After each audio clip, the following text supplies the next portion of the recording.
of log of n contains. And this is going to be much better than order n. So we want this array to be sorted. So then the question is, what's the runtime for adding an element to a sorted array?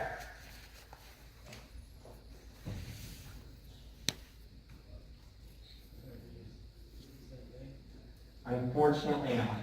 And the reason why is because when we find the location that it needs to go in, imagine it's the first element in an array. We need to move every element over and then insert that one in. And so in the worst case scenario, it's going to be n time, and in the average case, it's going to be n time as well. So unfortunately, sorted arrays, although they might fix the contains, they break the add, and the root actually is just as bad, because if you remove the first element in the array, you still need to move all the elements over. So unfortunately, a sorted array would work great for doing contains, but add and remove no longer work the way you want them to. So then the question is, could we potentially do something using a non-serial data structure? So non-serial data structures make insertion very easy.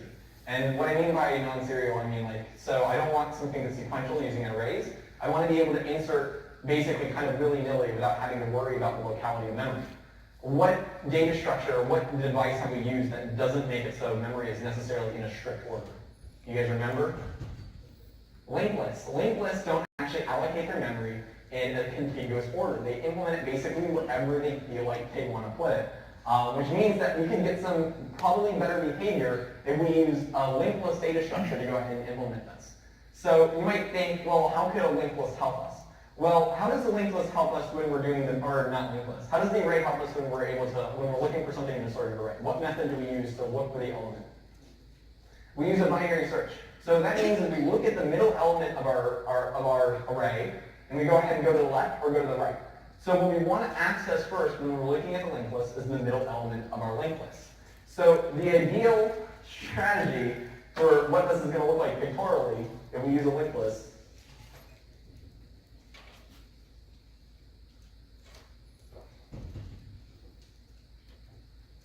is we have access to the middle guy. This guy is basically our head. And then the thing is, we need to be able to access from this head elements to the left and elements to the right. In which case, we need to have basically 2 pointers. So this is going to be kind of like a doubly linked list. And so one of the pointers is going to go this way, one of the pointers is going to go that way, and then it's going to point to some element over here, and these guys are going to be pointing some direction that way, and then some direction backwards, and some direction backwards. So if we did just a doubly linked list this way, what would the runtime be for finding an element in the linked list?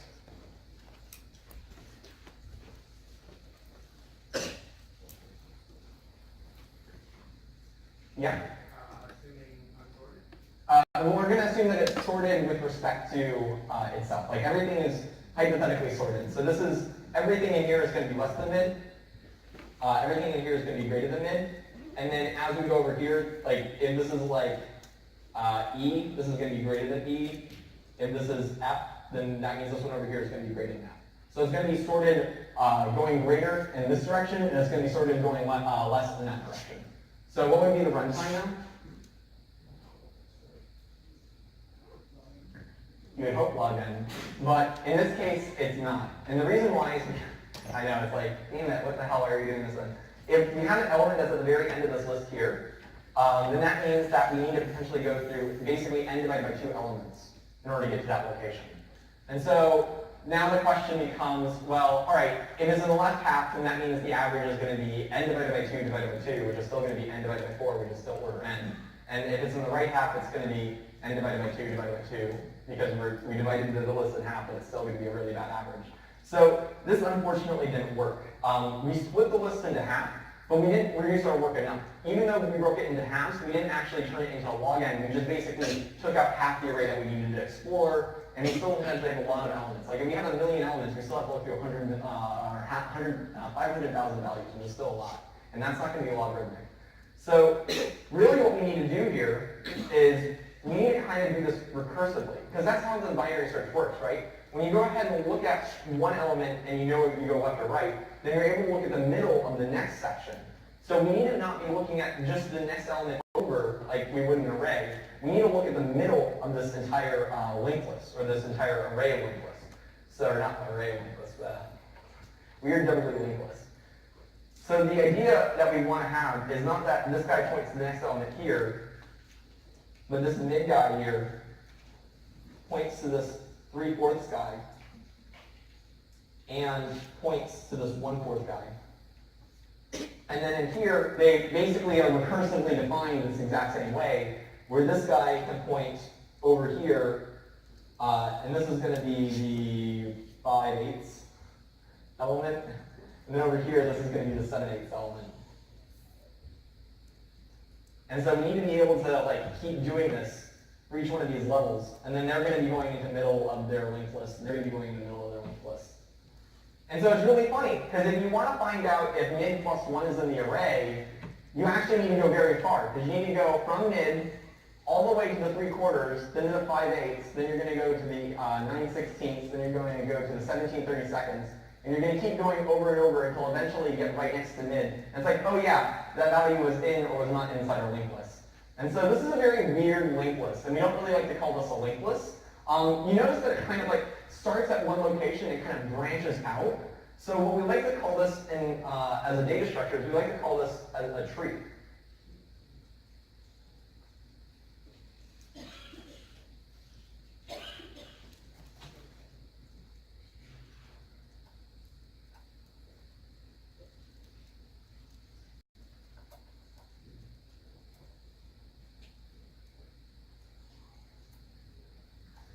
And so it's a little bit silly, but what we end up doing is not only do we like to call them trees, but we like to give like very strange relationships names in this situation. So when we refer to our mid, or when we draw it out, because like this is like really derpy looking, like having the things go up like this and curve over, well, we're instead going to be drawing this out as we have our mid element here, and then instead of drawing arrows going up and over like that, we're going to draw it going down. And this is going to be known as the left child, and this is going to be known as the right child. Where did the child end? Does anyone want to take a guess? A mid. Yeah, there's the left child, a mid, and the right child, a mid.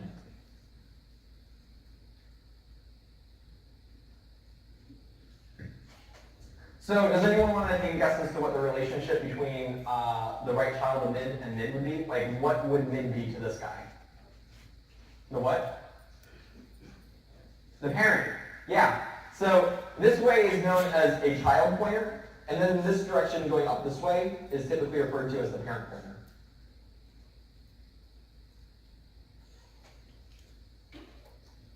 So when we're drawing out these trees, you typically only have one parent, because if you have two parents, like weird stuff ends up happening. That's not very good if you have two parents, unfortunately, in this sort of data structure, which is kind of weird because you'd normally expect things to have two parents, because that's how life works for most of us. Maybe not all. But anyways, so this is what we have going on here. So is there anything you guys notice? I'm going to go ahead and just draw really quickly what we can expect one of these trees to look like in the long run. So I'm going to have this element be 5. Everything that's in the left child should always be less, and everything that's in the right child should always be more.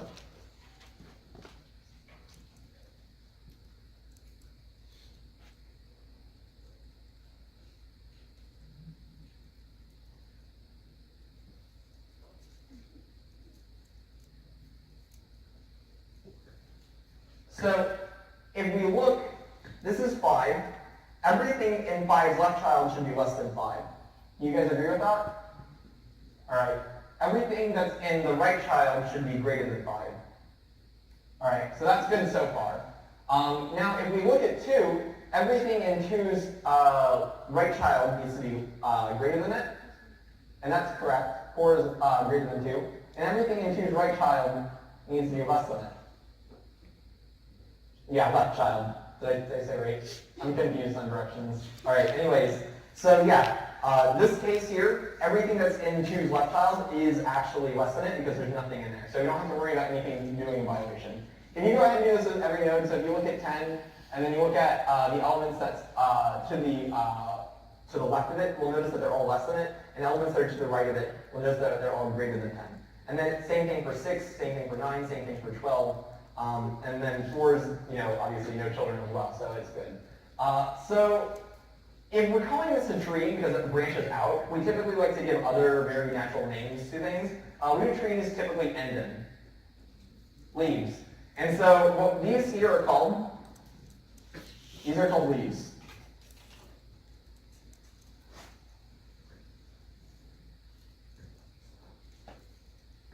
There's also a special, one other that's special node inside the graph. Does anyone notice what node is kind of not like the other? There's actually several nodes that are not like the other because they're all different, but besides that, structurally, is there anything that you notice that's interesting?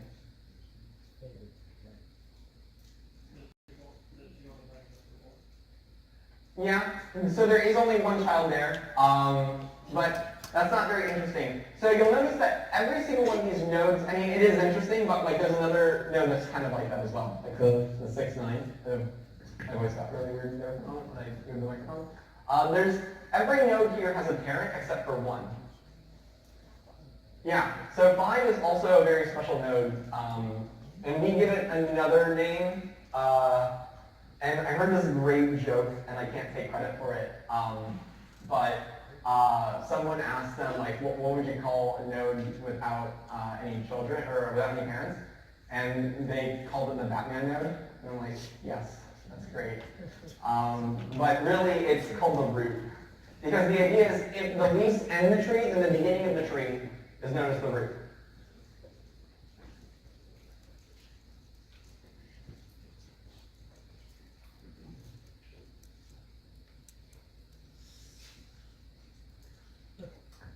All right.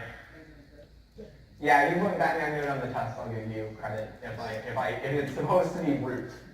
If you put Batman node and it's supposed to be something else, then you're basically out of luck. All right. We like to call these internal nodes ones that that are neither the root nor the leaf.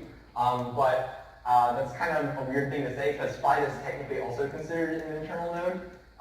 So really, there's not much special names you can give these guys. I think some people call them branching nodes, but really, I don't think that they're as important as leaves or as roots. Roots and leaves are really nice. All right. So is there any questions on this so far with what we're doing?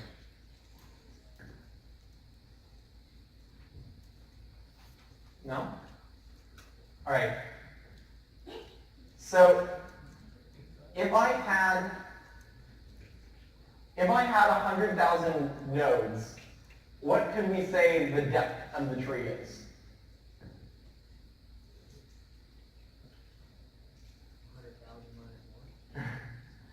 So in this case, how many nodes do I have? I have 1, 2, 3, 4, 5, 6, 7. I use some weird terminologies here that I haven't really said. So nodes, I think we kind of understand these from linked lists.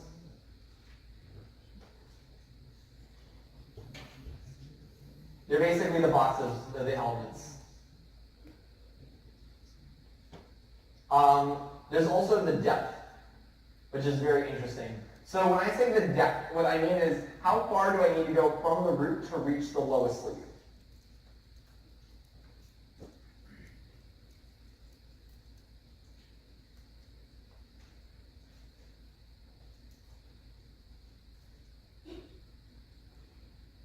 And leaves obviously are nodes without children.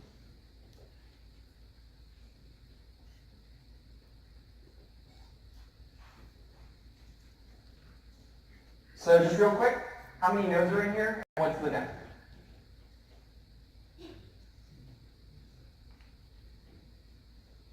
So yeah. The depth of the left one? Just the depth from the root. What's the depth of the entire tree? I'm going to say 3. Yeah, so it's 1, 2, 3 to get to 9, so we can say the depth is 3. What about the number of nodes?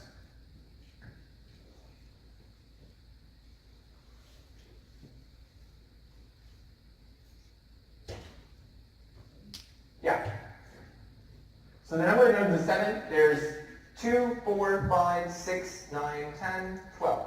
So there's 7 nodes total, and there's a depth of 3. So you don't need to say that the depth has to be, strictly speaking, the number of nodes minus 1. It can be the case. And the reason why it can be the case so if I had a root, or a tree, and maybe the tree is 1 here, this one here could be 2, this one here could be 3, this one here could be 4, and this guy here could be 5. So what's the number of nodes? Yeah, the number of nodes is 5. Hopefully that's really obvious. And what's the depth? Yeah, it's 4 as well. So the depth could be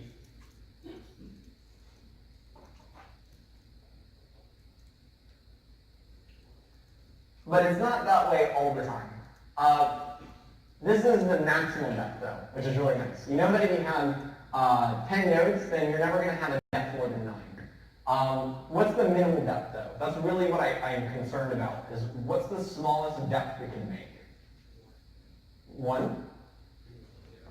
0? So if there's only 1 node, then you could be 0. But what if I said that you had 20 nodes? Make this as shallow as possible.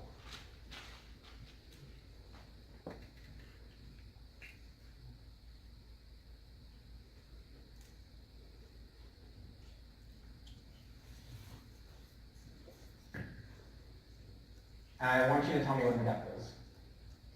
You have a question over here?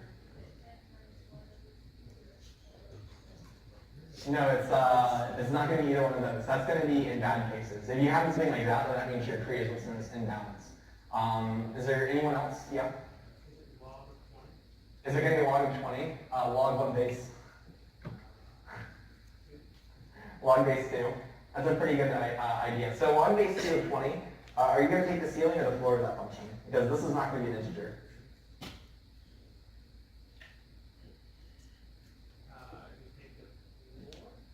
Floor? Okay. So log of 20 is going to be 4 point something, so that means this would turn into 4. All right, let's see if 4 works. So what I think is a really good strategy is what I'm going to do is I'm going to make each row as bushy as possible. I'm going to make it like, a bush is like normally small and like wide. And so I'm going to go ahead and try to do that as much as possible. I'm going to put as many elements as I can in the first row, and I can only put 1 element as the root, right? You're not allowed to have more than 1 root. You should always have only 1 root. If you have a tree that has more than 1 root, your tree is like an abomination. You should be chopped down or something. If you can chop that thing down. I don't know how that works. But anyways, so you only have 1 root. And what we do is we place as many nodes as we can in the second layer. How many nodes can we place down in the second layer? So the thing is, we only have a left and a right side. We don't have like multiple sides. We can only put 2 nodes down here. And the reason why is because we can only point to 1 node from this guy and 1 node from the other side. So we can only put 2 nodes on the next layer. What about the next layer? Does anyone want to take a guess as to how many nodes we can put on that one? Yeah, it's going to be 4. Because we can put down 1 node here, 1 node here, which will be the left and right child of that guy. And then we can put down 1 node here and 1 node here. How many nodes have I done so far? 7, right? There's 1 plus 2 plus 4. How many nodes can I put in the next layer? What's the number of nodes after adding 8 nodes? Close. It's going to be like 2 to the n minus 1 almost. So it's 1 plus 2 plus 4 plus 8. 1 plus 2 plus 4 plus 8. This is a geometric series. Hopefully you've seen them all before. But it ends up turning into like 2 to the n minus 1 effectively. And the n could be plus or minus 1 depending on what we consider our n to be here. So in our case, the depth is only 3, which means that it would actually be 2 to the n plus 1 minus 1, which is really confusing. Where this is the depth. So this is how many nodes then? 15, I think is what we agreed upon. So how many nodes do I have to add to make this 20? 5. And I can very easily do that, right?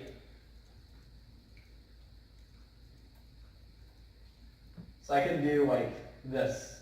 I mean, it looks like really derpy, but that would be 20 nodes. What's the depth of this tree then?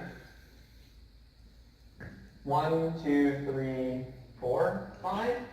No, it's from the root, so it's going to be 1, 2, 3, 4. So it should be 4. Yeah. So in practice, it's going to be the log base 2 of that value 4. If I had 8 values inside here, what would end up happening, I would need to do 1 extra row here. So if you want to do it, it's always going to be, if you want to make it as bushy as possible, if you want to find the minimal depth, it's going to be log 2 of the number of nodes. And then you take the 4 of that. So this is a good formula in general.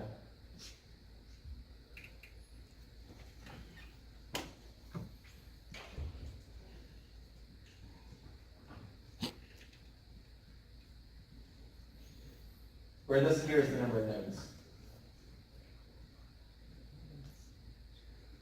I probably should not have done this. I'm going to make this a D instead, to not overload variables. All right. So how long would it take then to find a value if I was looking for it inside this tree?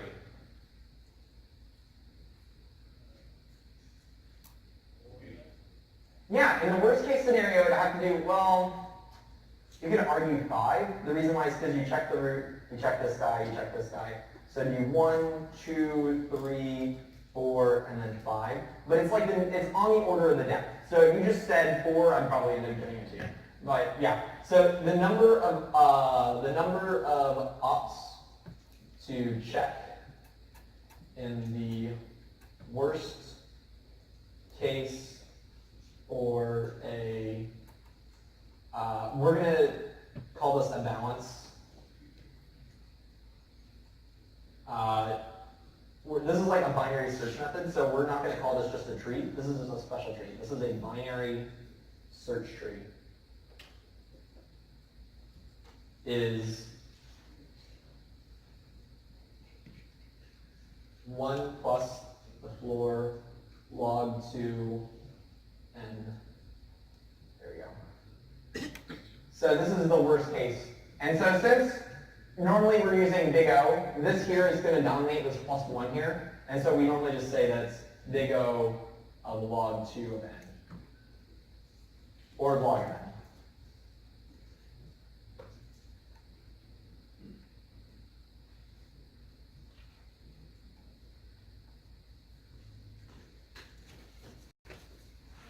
Question? So in the worst case scenario, it's actually going to be order n. It's going to be, not only is it going to be n minus 1, in the worst case scenario, we could effectively have just a linked list, and then the worst case for finding something in a linked list is going to be n operations to do it, because we have to check every single one of these. We can say that the average worst case for a binary search tree, that's like basically means that's not balanced, is going to be order n. But what we're going to be trying to do later on in this class is we're going to try to get our trees to be balanced always. So I'm using like a lot of like really weird terminology here. I mean, you guys already know what trees are. You already know what a binary search, but I'm kind of like sticking those two together, and I'm just making something called a binary search tree. I know that's probably really confusing. And the reason why is obviously because what we want to do is we want to have this tree-like data structure, and we want to perform a binary search on it. And the thing is, not all trees are very nice looking. When you're working with graph theory, you can actually have a lot more complex tree structures. So some tree structures you can have, and trees are just like a subset. Like if you study trees, you're studying a subset of what graphs entail. So all trees are graphs, and binary search trees or binary trees are trees. Binary search trees are binary trees. And then there's another classification we're going to be using, which is the balanced binary search tree.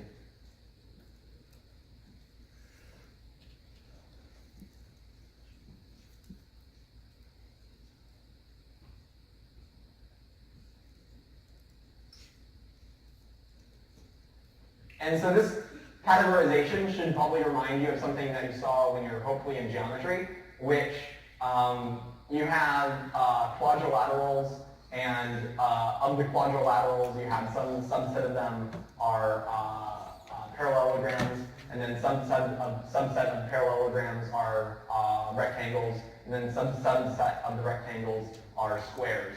And you guys would know how to do all of them. Really, in this class, we probably don't care too much about this. We really care about basically these guys. So what is a tree? Well, I think it's honestly easier to work my way up because it gets more and more complex and we get less and less rules with them. Binary search trees we're going to be covering later in class. Oh man, I actually missed a word in that horrible chain. Oh well, awkward. All right, cool. So binary search trees, we already went over them. We just talked a lot about them. Binary trees are a little bit different. So how binary trees works, does anyone want to take a guess as to what the difference between a binary search tree and a binary tree is? Anyone at all? Big shot in the dark. It's fun sometimes just guessing. That's what a lot of you guys are good at on exams. All right, what's up over here? See you soon. A binary search tree is also going to have addresses associated. Yeah. So that's all right. So the search tree means that you can search through it. So if it's just a binary tree, it means that you can't search through it. So when would we not be able to search through a binary tree, do you think? I mean, you could argue that you disconnect the edges, but really that's something that trees kind of encapsulate. You need to have everything connected to each other. So if everything is connected but we can't search it, it's because the values are all garbage. An example in which we can have something that's non-searchable is if we had something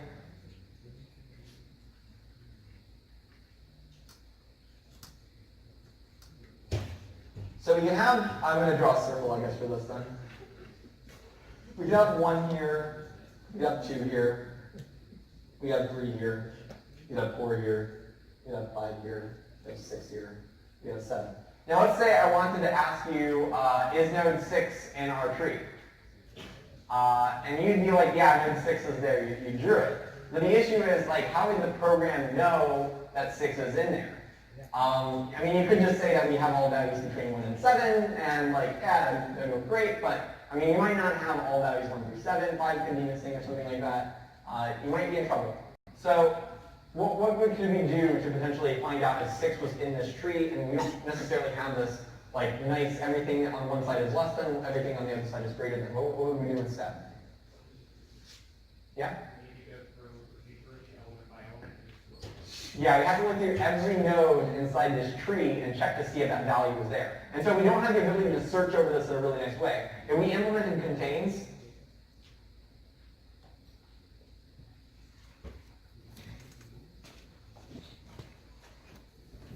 and that would not be fun. But that isn't to say that this isn't a good tree structure. This would be a very nice heap if you were using heaps, which we're going to be covering later in this class.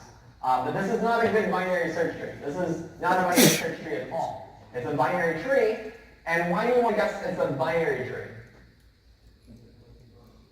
Yeah, there's only 2 options between each one of these guys, right? There's always 2 children. We could potentially have 1 child as well. Like if I said, oh, this here, this is still you have 2 options. Either 2 goes nowhere or goes to 5, right? Now, what do you want to say makes it a non-binary tree?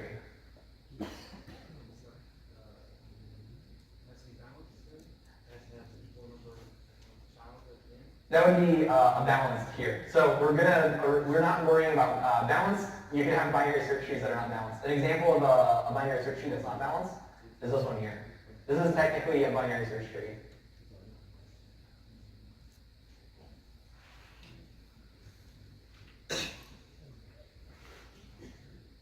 But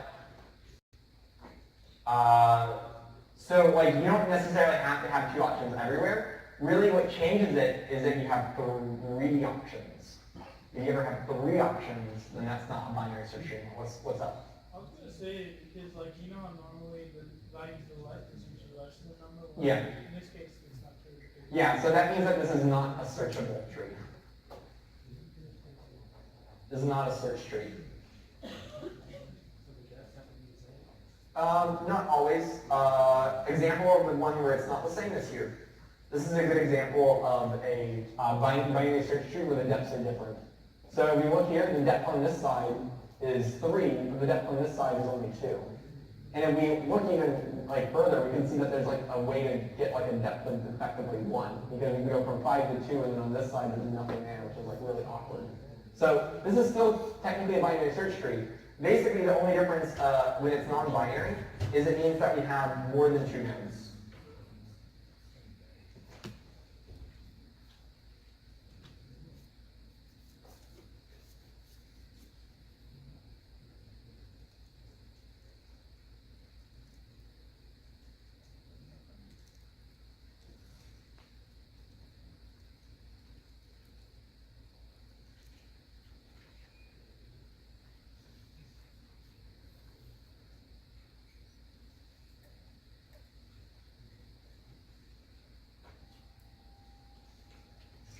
And the reason why non-binary trees are not fun to use is because it makes doing a lot of properties a little bit more difficult. There are some times where it's okay to have more than 2 children per node. An example of that is what's known as a 2-4 tree. 2-4 trees are very interesting, and you'll probably cover them in CS2 if you end up taking that class. If you're not taking a CS2, you're never going to be able to find out how amazing 2-4 trees are. Sarcasm. All right. So I'm going to just draw a really quick example of a non-binary tree. It's just a regular tree.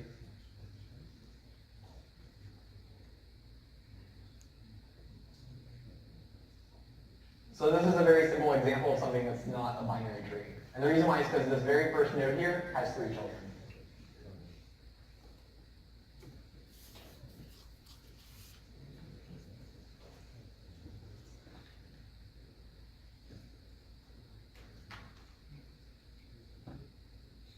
All right. So in graphs, in general, what we like to do is, I've been drawing a lot of these like lines that are connecting these elements. In general, how graphs can work though, is you can have something a little bit more complicated and a little bit messier. So you can have something where it's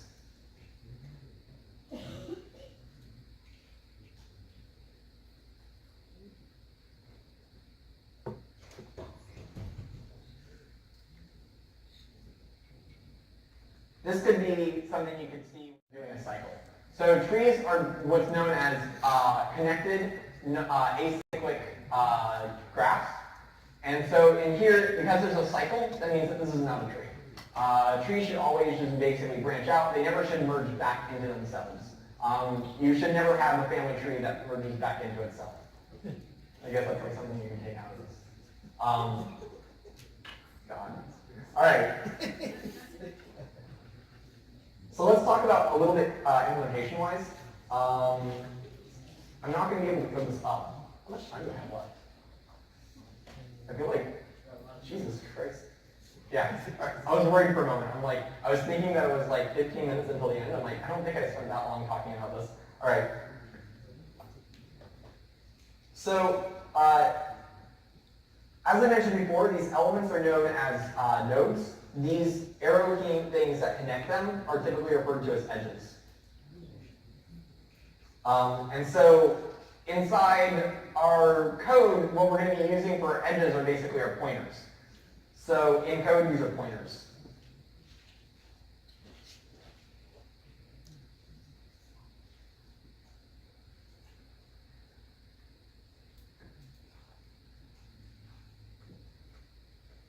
So when I was drawing these leaf nodes, the leaf nodes had no children, right? Now, it's kind of weird to think that you would ever want to make a struct that had both 2 children, 1 children, and no children. So what would you do to represent a node that was a leaf if you had 2 pointers leaving it? So let's just go ahead and write out what the struct would look like in code.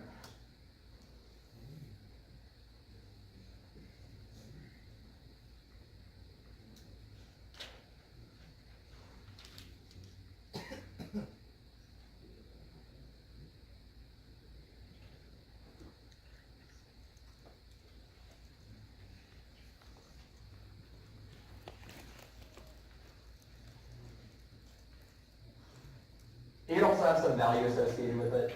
I'm going to put that up here.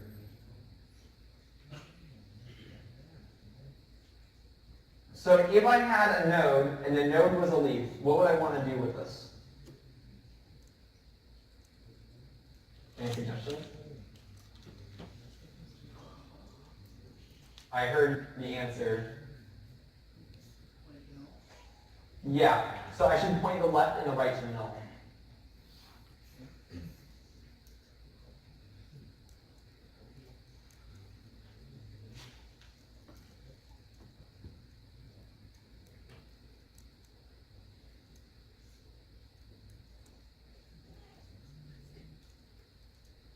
If both of these pointers are null, then that means that this is a leaf node.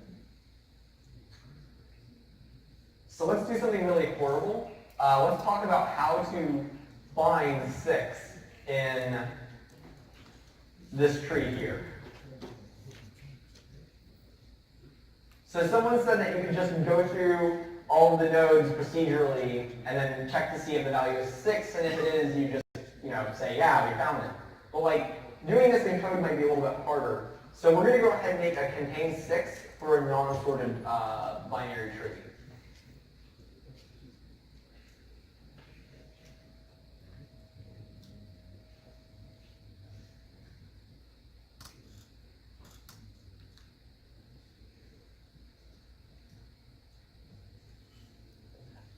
Well,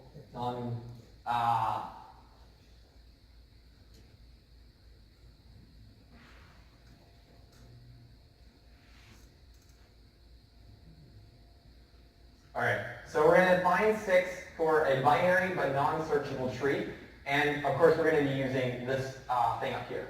So hypothetically, we call our function, we'll call it find 6, and we're on node 1. So what do I do to get to the next value? How do I find 6 inside this tree? Yeah, I want to search, right? But it's weird. How do I search? Wait, how do I build this function up? I'm going to search on what? Yeah, I'll search on the left, and then I'll search on the right. What is this looking like to you? So, the thing is, I'm not calling this search, I'm calling it find 6. So what I'm going to be doing is I'm going to say, hey, find 6 on node 1's right pointer. We'll do with arrows. And then we'll go ahead and search on the left one as well.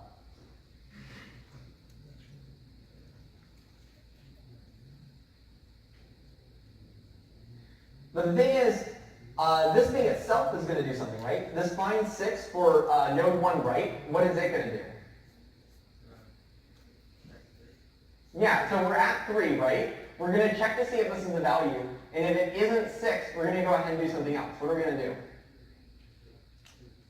We're going to do the same thing. We're going to go ahead and continually search right and then search left. So what we're going to do, if we're at 3, we should go ahead and search at 7. And then when we're at 7, we go ahead and say, hey, is this equal to 6? And the answer is no, right? And then what we should do is we should go ahead and search continuing going down the right child. Now, the thing is, what is the right child because this is a leaf node? Yeah, so this is going to be searching null. If we're searching null, we probably shouldn't do anything, right? Dereferencing null is very bad. So we're going to go ahead, we're just going to go back to 7 and say, hey, we didn't find it, I'm sorry. And then 7's going to be like, that's cool, I'm going to go ahead and search my other child because I have another one of those, I think. And then we go down into this side, and we're at null as well. So this is bad as well. We're going to go ahead and go back up, and we're going to, hey, 7, we didn't find it in your rest subtree either, I'm sorry. And 7's like, okay, I probably don't have it, so I'm just going to go ahead and say that I don't have it. And so we go back up to 3, and 3 says, hey, 7, did you have it? And 7 says, no, I didn't find it. So it's like, all right, I'm going to go ahead and search my other subtree then. And so from 3, we now call the left side, because that's what we end up doing. After we search the right, we should search the left. So we search the left, and we see that 6 is here. And that's great, right? We can go ahead and say, hey, we found 6. We go up to 3, we say, hey, we found 6. And 3's like, that's cool. We go up to 1, we say, hey, we found 6. And then 1 doesn't even need to search this entire other section, right? One's like, all right, if you have 6, then I'm going to be good here. I'm going to just go ahead and turn it out here. And so in some situations, you might be really quick at breaking out. Sometimes you might not. What node would be the worst one to look for in this tree that I drew up here, assuming we're using this type of structure? Yeah, if we end up searching for 4, we'd go to 3, we'd go down to 7, we'd go back up to 3, we'd go down to 6, we'd go up to 3, go up to 1, go down to 2, go down to 5, go back up to 2, go down to 4, and then rather than searching for a subtree, which there's nothing to search, we end up just going all the way back up to 1.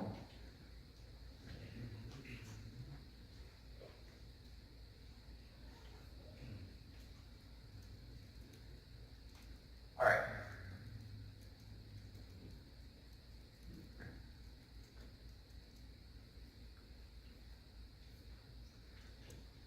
So what we just did is known as a traversal.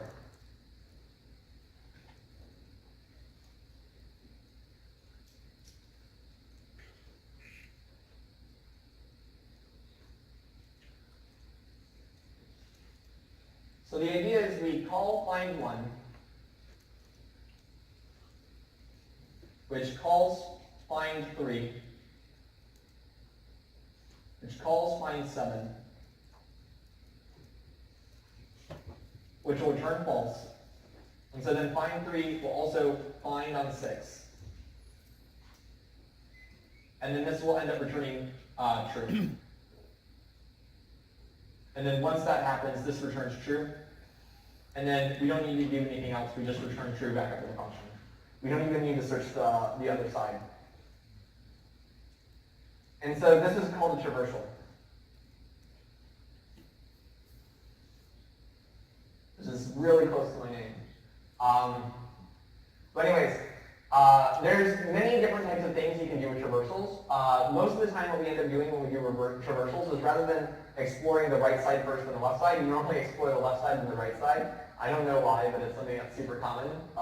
And it's probably because when you're doing a binary search tree, we normally have the lowest element on the left side and the highest element on the right side. And there's 3 different things that people like to do with traversals on binary search trees.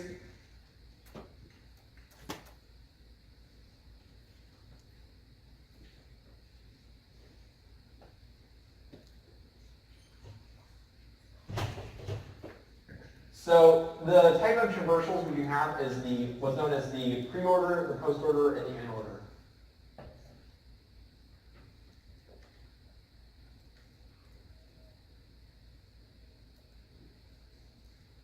When have we heard of the words posted in recently?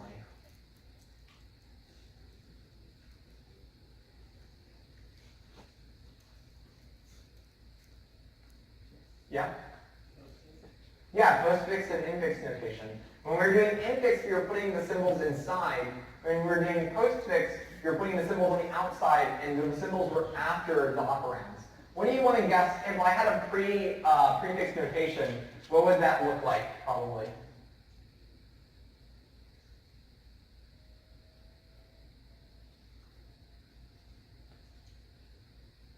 That's right, nothing. Yeah. The prefix would be that you have your symbols occur before your operands. So that means if you wanted to do 3 plus 7, you would do plus 3 space 7. And that would be how you do a prefix notation. So pre-order are very useful, post-order are very useful, in-order these are all very, very useful. What you end up doing to get these is you basically do the same thing we did here, where we go left for one side, we go right for the other side, and we're just going to collect all of the values.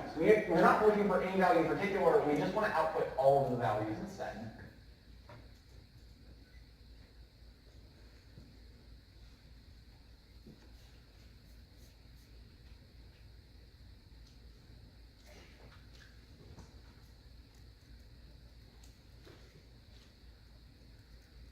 Technically, there is a way to do pre-order and post-order on non-binary trees, but there's no way to do an in-order traversal unless you have very special trees on something that's non-binary. And the reason why will be obvious in a little bit. So what we do with the pre-order traversal is we output the values when we get to them.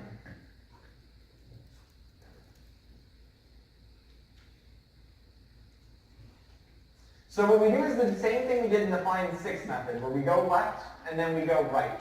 Although technically when I wrote it up above, we went right and then we went left. But in this case, we're going to go left and right.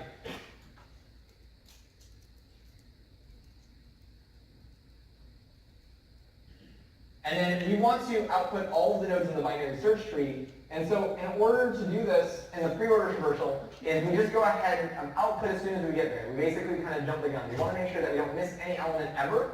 And so in order to make sure that we never miss an element, is we output the node as soon as we reach it.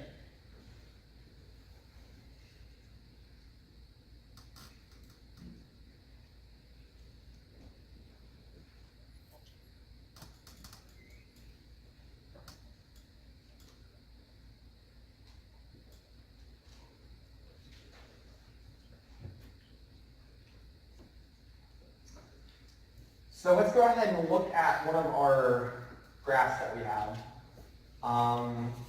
We'll do this one, and we'll do a pre-order traversal.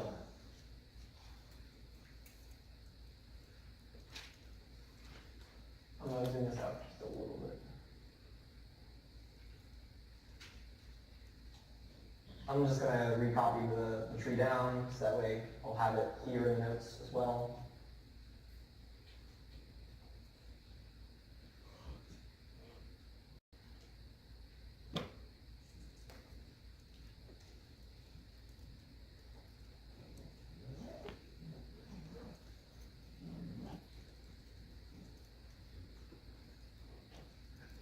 So we're going to go ahead and go left and then right, and we need to output the node as soon as we reach the node. So what's the output going to look like for this graph here?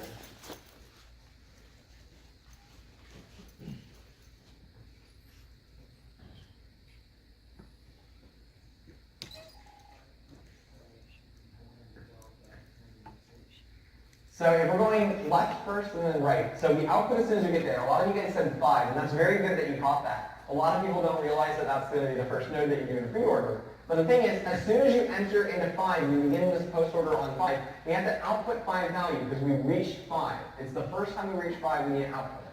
So the output should be 5, and then we need to go left first. So we end up going this way because this way is left, and we get to what?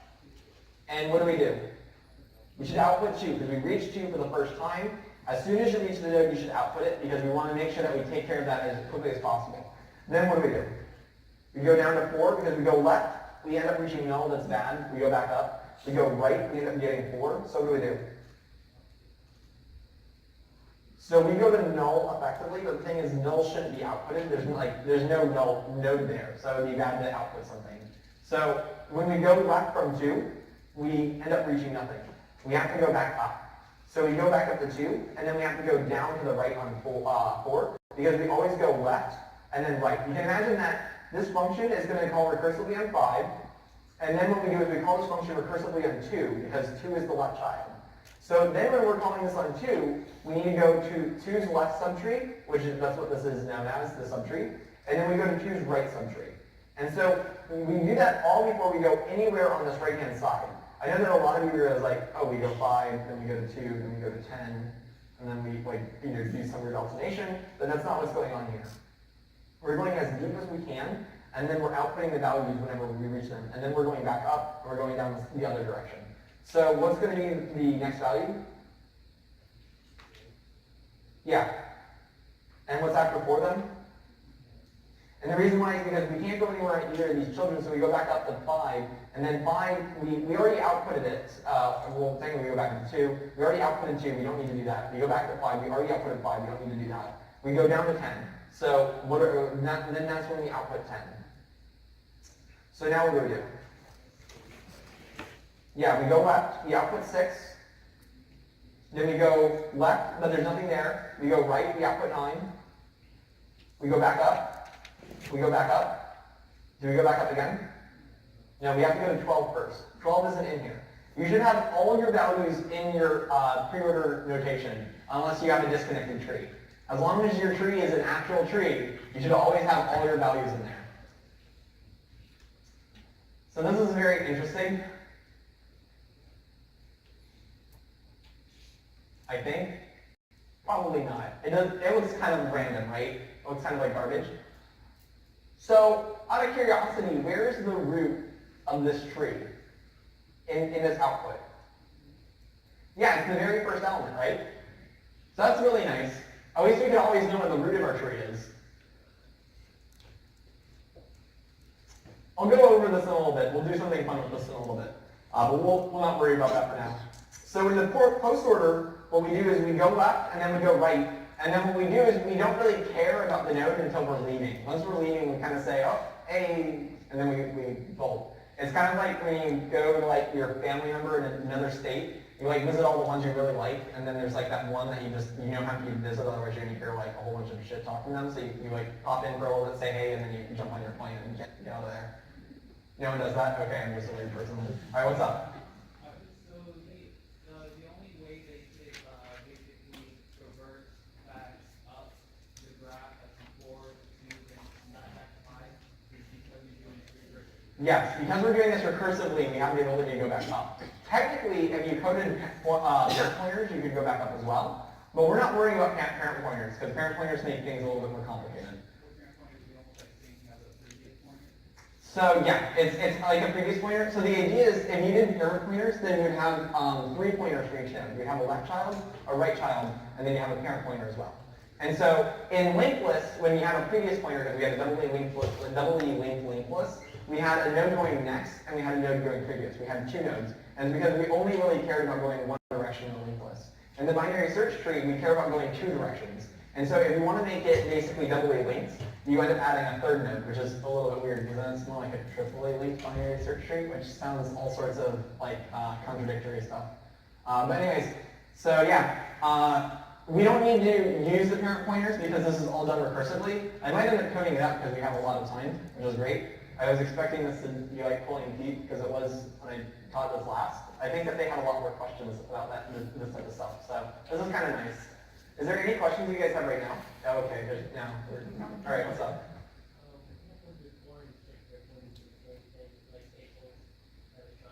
So they shouldn't. If 4 and 6 ever had a child that was like the same guy, that would be a problem. So like if 4 had a child, it would go down here. And if 6 had a child, it would go down here. And it would hopefully be different. So you can imagine that this would be like 4.5, and this would be like 5.5. But the thing is, 5 should separate what's on either one of these 2 guys, right? If you're less than 5, you go on one side, and if you're more than 5, you go on the other side. And so if you had 4 pointing to some guy and 6 pointing to that same guy, then that means that that would be not only less than 5, but it would be greater than 5 as well. And that means that would be like kind of contradictory, assuming that this was a set. Like if each one of these values is unique, that's great. But if you had another 5, you might accidentally do weird stuff, and that would be problematic. So assuming that these are all unique, we're good.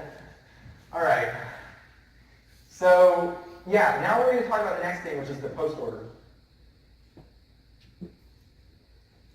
So the post order does the same thing. We go left, we go right, and then what we do is rather than outputting the value as soon as we reach it, we just output it when we're leaving.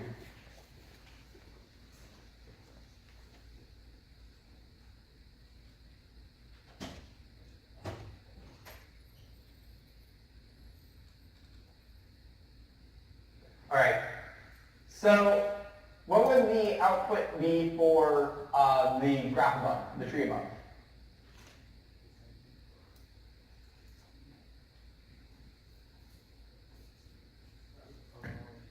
So let's think about it. We go to 5. We don't output it though. We don't output when we get to 5. We only output when we leave 5 for the last time. And the thing is, if we go down, then that means eventually we're going to come back up. So we shouldn't output it right now. Instead, we go down to 2, and we see what's going on. We're like, hey 2, what's up? You're cool. We go down to your child. Oh, you didn't get a child. That's all right. We're just going to go visit the other one instead. We go down to 4, and 4 is like, hey, I don't have any children, so you probably should just not bother visiting me at all. And we're like, that's cool, 4. We're going to go output you now because we're never going to come back to you. We don't love you enough or something. I don't know. So what we're going to do is we're leaving 4 for the last time at this point here. We've gone basically to both of its children. And there's no way that we're ever going to come back here, because the thing is, once we go left and go right, we don't ever like come back again. We never go left again. So once we're leaving forward, we're going back up. We're basically done with it. So 4 is going to be actually the first element that we end up leaving. So 4 is going to be the first value. Then what's the next value going to be? Why is it going to be 2? Yeah, we already did the left one, and there's no way we're going to come back here when we leave, so we need output 2. So now what do we output? 10, 9, 5, all right. So let's see. We're not meeting 5 permanently. We need to go down and visit its right subtree first. So we go down to 10. We're not leaving 10 because we need to visit everyone here. So we go down to 6.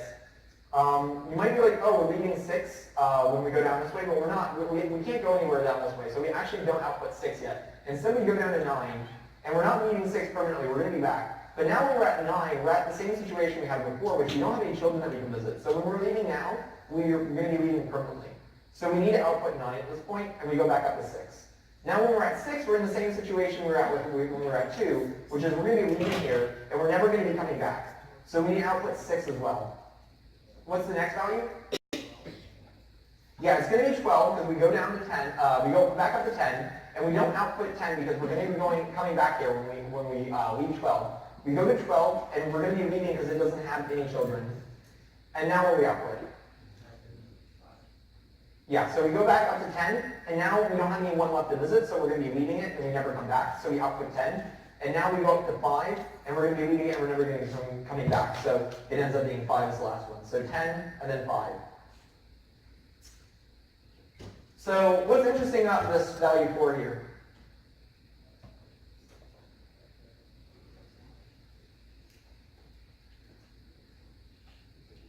It's a leaf. That's one thing that's really interesting about it. Is there anything else that's interesting about this order that I have here? It's the last leaf on the left side. It's the leftmost leaf, right? Yeah, so that's one thing that's really nice. Where's the root in this case? It's the end. So the root in the pre-order is going to be the first value, and in the post-order, the root's the last value. We know that 4 is a leaf. Did we notice that there's any special leaves in the output of the pre-order? Yeah, 12 is a leaf. It's going to be the rightmost leaf. It's never going to have any children. And the reason why is because if it ever had any children, we would output those after 12, because we'd have to visit those and output them. So 12 is like a really special child, or leaf. 4 is kind of a special leaf as well. The root is at 5, which is going to be the last element in post-order, and the root is 5, which is going to be the first element in pre-order. All right, so let's go ahead. Does anyone want to take a guess as to what in order is? Since we went over pre-order, we went over post-order. What's in order going to be? Yeah, in order. That's actually a really good way of putting it. Yeah? Okay.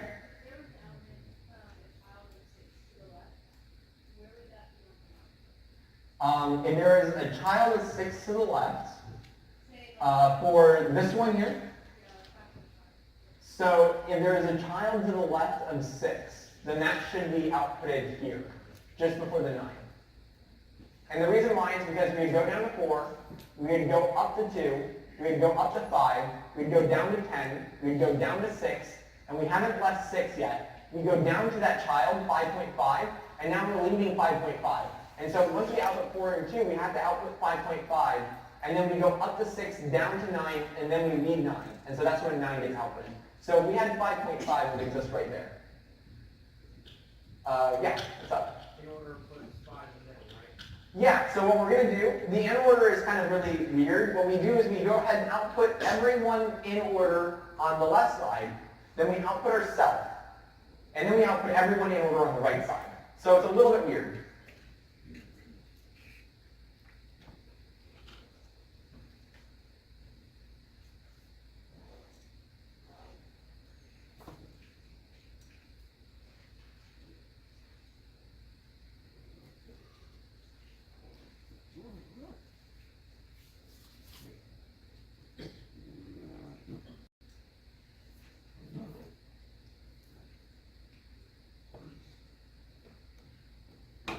So it's like a 3-step. 1, 2, 3. So we in order on the left, we output ourselves, and then we in order on the right. So let's go ahead and do an in order traversal on that weird tree up here. So we in order on the left first.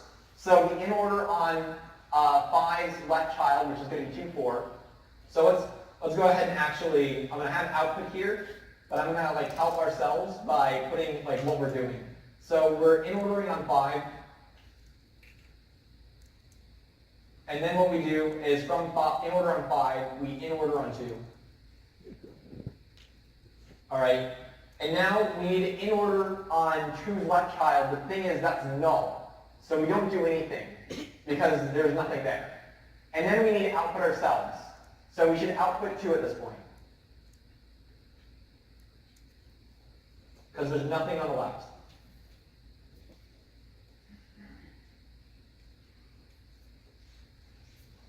And then on the right, there's a 4. So we're going to in order on 4. And then what do we do when we in order on 4? Yeah, we output 4 because there's nothing on the left. And so we have to output 4. And then what do we do once we output 4? So our output so far is 2, and then we output 4. So we should in order on 4 is right, but there's nothing there as well. So then what we do is we go back up to 2, and we're like, hey, we're done. And 2's like, great, you were the last one I was waiting for, now I can finally leave. And so then 5 gets up, and it's like, okay, so I just outputted everything that's on my right side, now what do I do?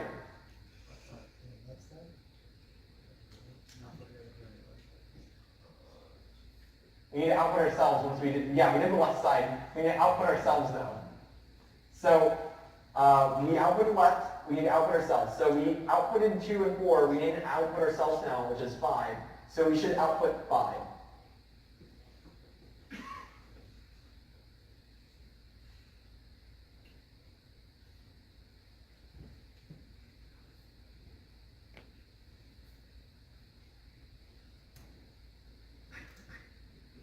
So now when we're at 5, we need to go down on the right side. So we need to go right, and that means that we're going to be in ordering on 10.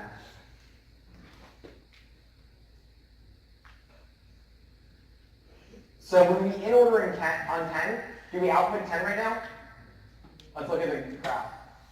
We shouldn't, because we have the left side that we can do. So we have to go to the left first.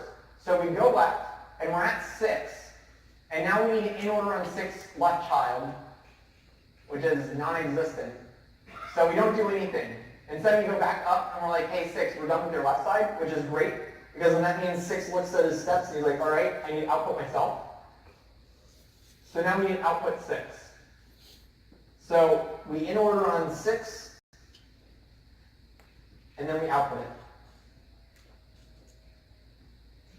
So the output is now 6. And now we need to in order on 9. And when we in order on 9, there's nothing for us to do on the left side, because if you look, 9 doesn't have any left child. Because it doesn't have left child, that means we need to output it immediately. So we output 9 now. And then we look at its right child, there's nothing there. So we output nothing there. We go back up to 6. We go back up to 10. And now 10's at the position where it needs to output itself, so it does. So 10 will now be outputted. And then what we end up doing is we go down to the right child, because that's the third step for 10. And then 12 doesn't have any left child, so we end up outputting 12. And then when we handle its right child, there's nothing there, so we go up, and then we return. And we don't need to do anything else. So what do you notice about the output for the in-order traversal? Yeah. Really good. So hopefully that will help you remember it. If you're in ordering traversal on a binary search tree, it is going to be in order.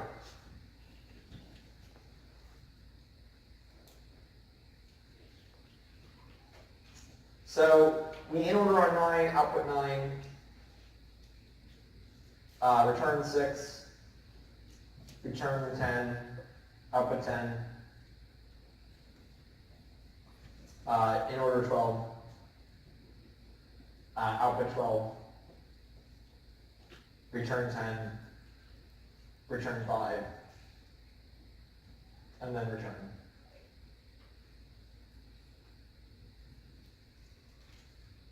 Or we can stop, whatever you want to call that.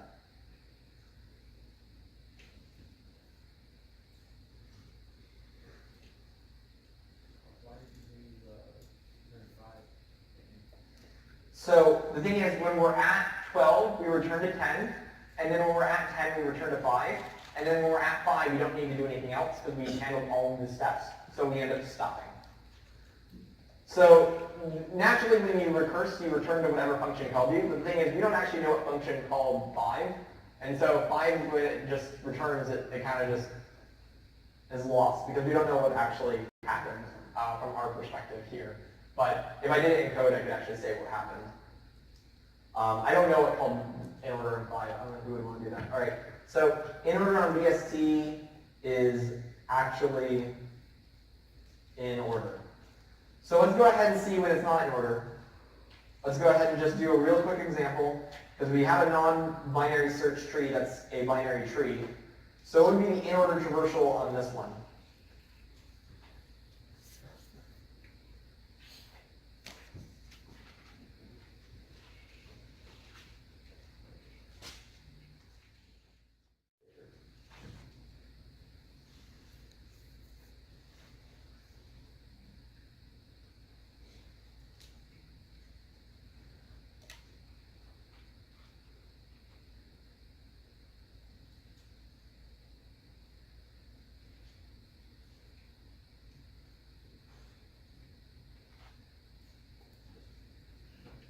All right.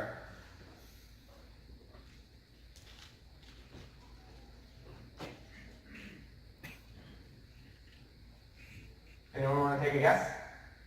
Some more people. Cool. 4251637. Nice. So yeah, you did it exactly correct. It's 4251637.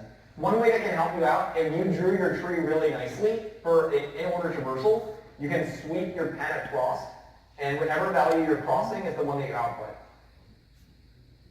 If you didn't draw your tree nice, this won't work. Yeah. So the reason why it's not going to work if you drew your tree poorly, I'm going to just draw a really simple example. Oh.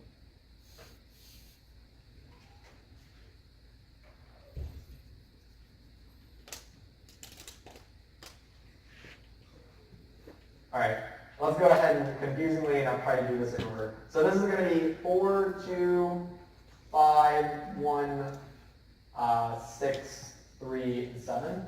So in this one, if you did the pen trick, you'd be like, okay, it's 4, 2, 5, 1, 6, 3, 7.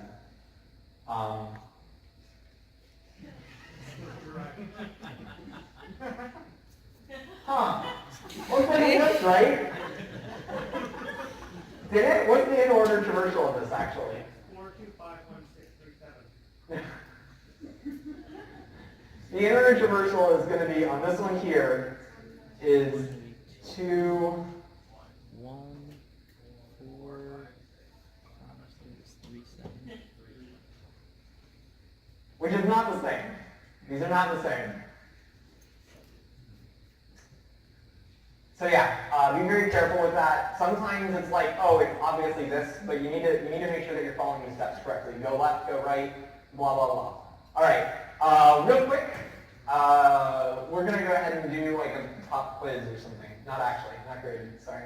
No, don't have a heart attack, please. All right, what I want to know, oh crap, it's almost out of time. What I want to know is what's the runtime of this operation?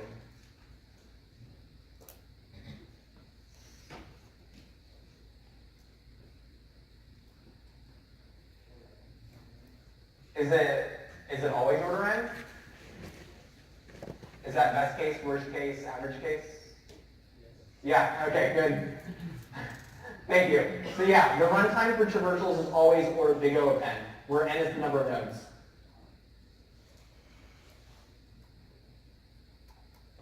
And that's best, worst, average.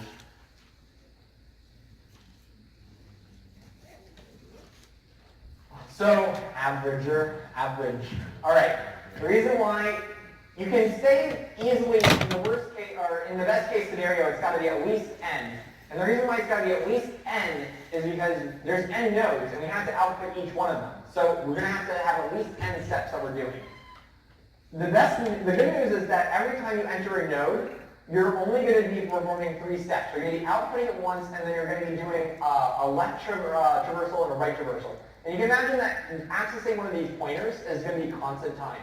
So that means each node that's visited will output something, and then it'll go left and right, and those left-right operations will basically be like very quick. So we can say that a node will do 3 things.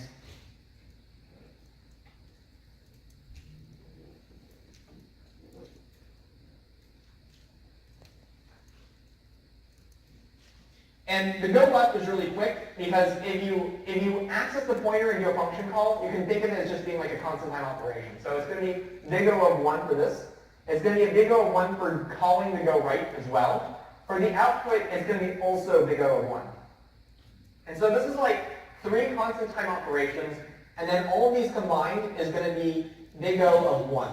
Because the thing is, it's like 3 times big O of 1, and we know that at constant times something, the constants drop out, and so this is going to be big O of 1.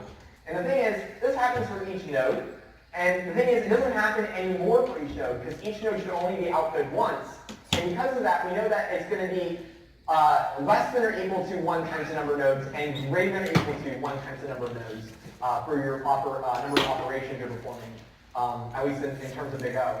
In which case, or you can say that some constant times the number of nodes in the lower bound, and some constant times the number of nodes in the upper bound. And because basically the upper bound and the lower bound are the same value, we know it's going to be the same for all of them. Hopefully you guys understand that for each node then, it's like nodes times this. So it's going to be nodes times this. And then this is like effectively you can imagine a constant. And so it's going to be big O of n. And that's going to be for all the traversals. And the reason why is because we don't really care about the order in which these occur. It's going to be the same if we go left before we output. It's going to be the same if we output after we go left and go right. So yeah, I wasn't able to code that up. I will probably be able to like code it up at the beginning of the class next time. I'm surprised that it didn't take me so long to do the traversals. That's not what I expected. All right, but anyways, have a nice day. I'll see you guys in class on Thursday.